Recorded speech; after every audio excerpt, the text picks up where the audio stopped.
Danagadi block ଅନ୍ତର୍ଗତ ଦେଉଳକଣ ପଞ୍ଚାୟତ ପାଟବାଲି ମୌଜାରେ ହେବାକୁ ଥିବା ବେଦାନ୍ତ ଫେକର କମ୍ପାନୀର କ୍ରୋମ ବିଶୋଧନ କାରଖାନାକୁ ନେଇ ଜନ ଅସନ୍ତୋଷ ତୀବ୍ର ହେବାରେ ଲାଗିଛି।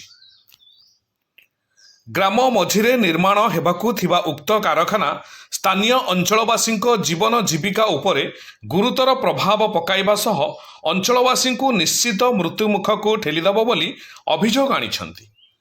ବିଶେଷକରି କାରଖାନାରୁ ନିର୍ଗତ ଜଳରେ ବିଷାକ୍ତ ହେକ୍ସା ଭାଲେଣ୍ଟ କ୍ରୋମିୟମର ତତ୍ତ୍ୱ ଲୋକମାନଙ୍କର ମୃତ୍ୟୁର କାରଣ ସାଜିବ।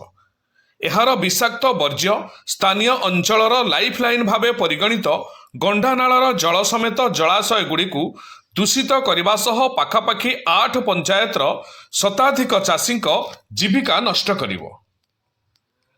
ଭୂତଳ ଜଳ ବ୍ୟବହାର ସ୍ଥାନୀୟ ଅଞ୍ଚଳରେ ଘୋର ପାନୀୟ ଜଳ ସଙ୍କଟ ସୃଷ୍ଟି କରିବ।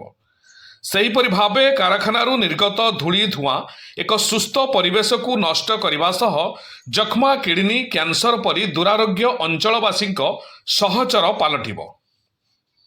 ପ୍ରସ୍ତାବିତ କାରଖାନା ନିକଟରେ ବିଦ୍ୟାଳୟ ମନ୍ଦିର ପଞ୍ଚାୟତ କାର୍ଯ୍ୟାଳୟ ଖେଳ ପଡ଼ିଆ ରହିଥିବାରୁ ଏହା ମଧ୍ୟ ପ୍ରଭାବିତ ହେବ।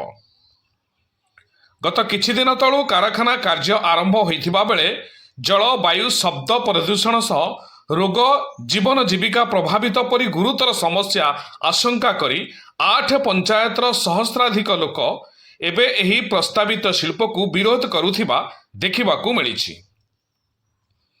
ପ୍ରାଥମିକ ପର୍ଯ୍ୟାୟରେ ପ୍ରଭାବିତ ହେବାକୁ ଥିବା ଗ୍ରାମ ବାସିନ୍ଦାମାନେ ସମବାୟ ମନ୍ତ୍ରୀ ତଥା ସ୍ଥାନୀୟ ବିଧାୟକ ପ୍ରଦୀପ ବଳସାମନ୍ତ, ପ୍ରାକ୍ତନ ମନ୍ତ୍ରୀ ପ୍ରୀତିରଞ୍ଜନ ଘଡ଼ାଇ, ଜିଲ୍ଲାପାଳ ଯାଜପୁର ଏସ୍ପି ଏଡିଏମ୍ କଳିଙ୍ଗନଗର, ଦାନଗଦି ତହସିଲଦାର ଅତିରିକ୍ତ ଆରକ୍ଷୀ ଅଧୀକ୍ଷକ କଳିଙ୍ଗନଗର, ଆଞ୍ଚଳିକ ପ୍ରଦୂଷଣ ଅଧିକାରୀ, ଟମକା ଥାନା ଅଧିକାରୀ, ଦେଉଳକଣ ସରପଞ୍ଚ ପ୍ରଭୃତିଙ୍କୁ ଦାବିପତ୍ର ପ୍ରଦାନ କରି ଗ୍ରାମ ମଧ୍ୟଭାଗରୁ ଏହି ପ୍ରସ୍ତାବିତ କାରଖାନା ସ୍ଥାନାନ୍ତର କରି ଅନ୍ୟତ୍ର ନିର୍ମାଣ କରିବାକୁ ଦାବି ରଖିଛନ୍ତି।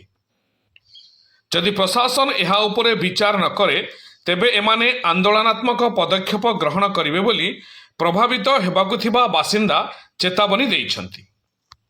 ଅନ୍ୟପକ୍ଷରେ ପୂର୍ବତନ ମନ୍ତ୍ରୀ ବରିଷ୍ଠ କଂଗ୍ରେସ ନେତା ଶରତ ରାଉତ ଏହି ପ୍ରକଳ୍ପକୁ ତୀବ୍ର ବିରୋଧ କରାଯିବ ଏବଂ ପୁରାତନ ନୟାକୋଟ ଗଡ଼ଜାତ ଅଞ୍ଚଳରେ କୌଣସି ଶିଳ୍ପକୁ କରାଇ ଦିଆଯିବ ନାହିଁ ବୋଲି ଚେତାବନୀ ଦେଇଛନ୍ତି।